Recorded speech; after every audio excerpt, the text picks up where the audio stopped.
Think of an aspect of your life that dictates the limits of your freedom. Government and law enforcement, insurance and pharmaceutical companies, taxes, building permits, driver's licenses, and more. There are hundreds if not thousands of stipulations, regulations, and boundaries on our freedom. And out of the ones that were just mentioned, how many have you researched to find out whether they apply to you or not? Let's look at the forms of law that we currently acquiesce to.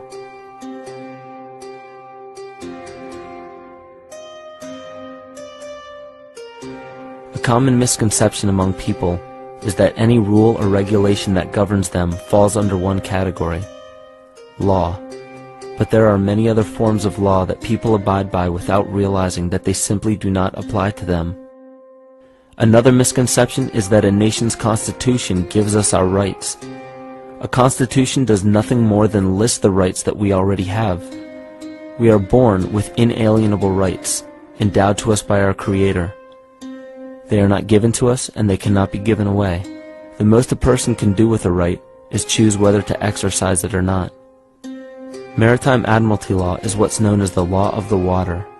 It is superseded by civil law and only applies to those who willingly contract themselves into it. The definition of admiralty law is a body of private international law governing the relationships between private entities which operate vessels on the oceans. Let's look at how and why a form of law that is fashioned to govern corporations, businesses, and vessels has imposed its rule over natural human beings. This is all done through a form of word magic. A simple perversion of language has made it possible to convince people around the world that these alternative laws apply to them. One of the predominant beliefs in modern culture is that licenses, permits, registrations, and other forms of documentation are required to operate motor vehicles, use public roads, build structures and establishments, engage in free enterprise, and much more. Sadly, these beliefs are based on little to no investigation whatsoever, and are false. This belief structure is perpetuated by maritime admiralty law. This form of law was originally created to govern ships docking in foreign nations for the import or export of products and resources. It deals with banking and merchant affairs, not civil affairs. When a product is taken off of a ship and brought into a foreign land, that nation takes custody of the resource and accounts for it with a certificate. That certificate marks the birth date of that product in the custody of the respective nation. Think of why it is supposedly required to have a certificate of live birth in the first place.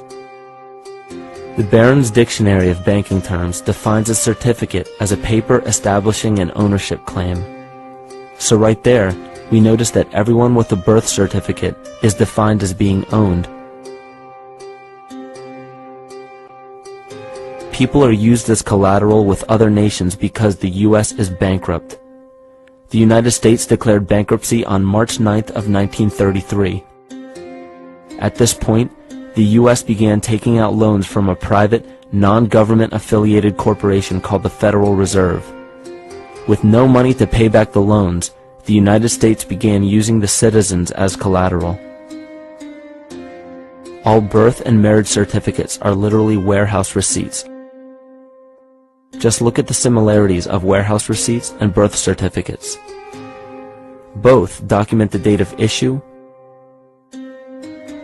a serial number, registration number or receipt number, a description of the product, and an authorized informant to notify the appropriate government agency.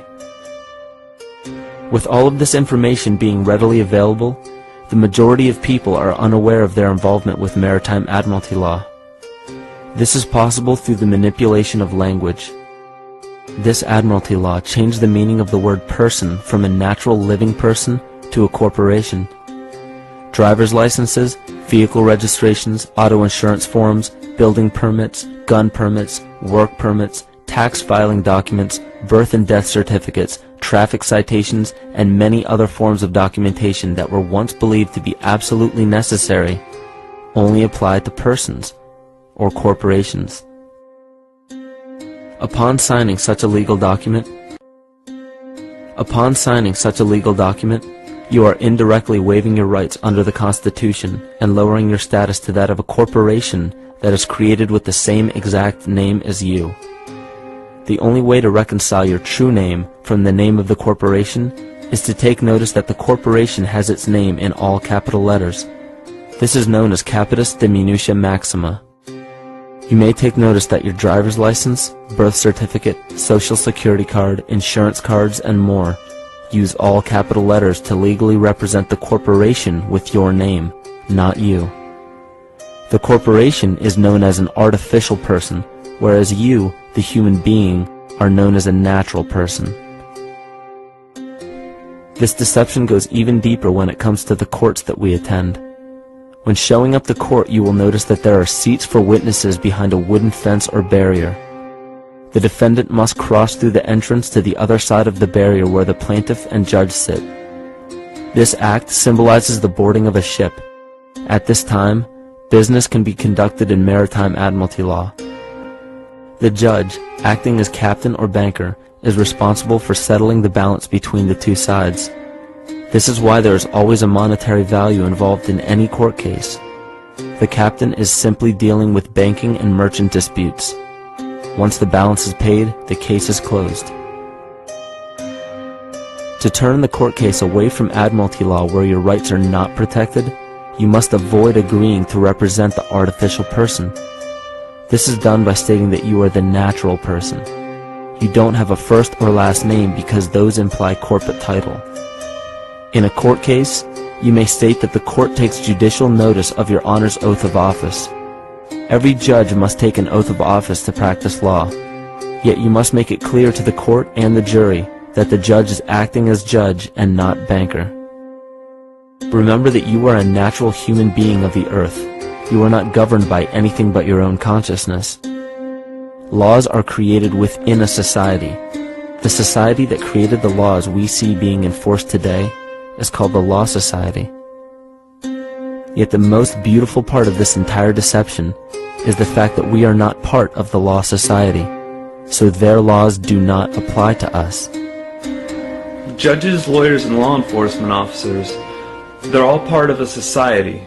Within that society, they've created their own language that's deceptively similar to English.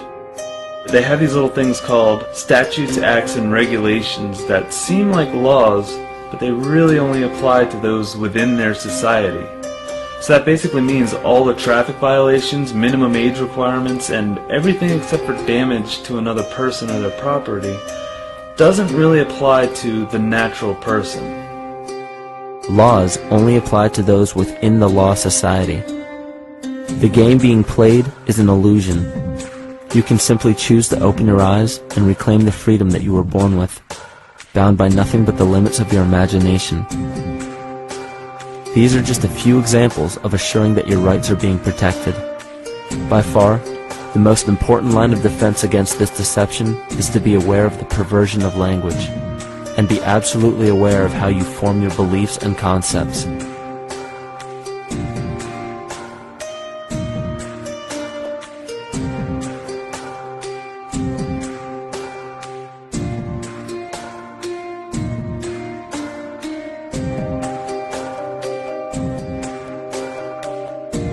In all forms of the perversion of language, there is a mirror reflection of this in the microcosm of the psyche.